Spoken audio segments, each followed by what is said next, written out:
الرحیم السلام علیکم ورحمۃ اللہ وبرکاتہ۔ میں ہوں آپ کا میزبان ملک محمد نصر اور آپ دیکھ رہے ہیں ویرل ڈیرا ٹی وی۔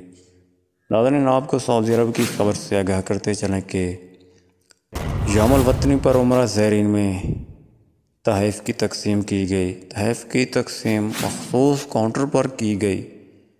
ادارہ اموار حرمین شریفین میں سماجی و رضاکارانہ خدمات کی ایجنسی کی جانب سے سعودی عرب کے 91ویں قومی دن کے موقع پر حرم مکہ شریف آنے والے عمرہ زائرین اور حرم شریف میں خدمات انجام دینے والوں میں تحائف تقسیم کیے گئے۔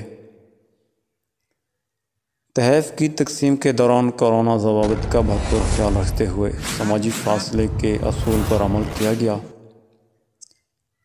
سماجی رضاکارانہ ایجنسی کے نائب سربراہ انجینئر امجد الحازمی نے کہا کہ ایجنسی کی جانب سے رضاکارانہ کاموں کا مقصد باہمی الفت۔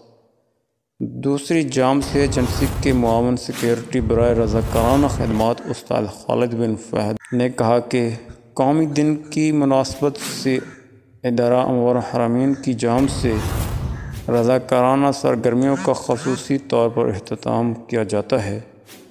وضع رہے، ادارے کی جانب سے مسجد الحرام میں آنے والے عمرہ زائرین اور ادارے کے کارکنوں میں تحائف کی تقسیم کے لیے مخصوص کاؤنٹر قائم کیے گئے تھے، جہاں متعین اہلکار یوم الوطنی کی مبارکباد پیش کرنے کے بعد تحائف زائرین میں تقسیم کرتے رہے۔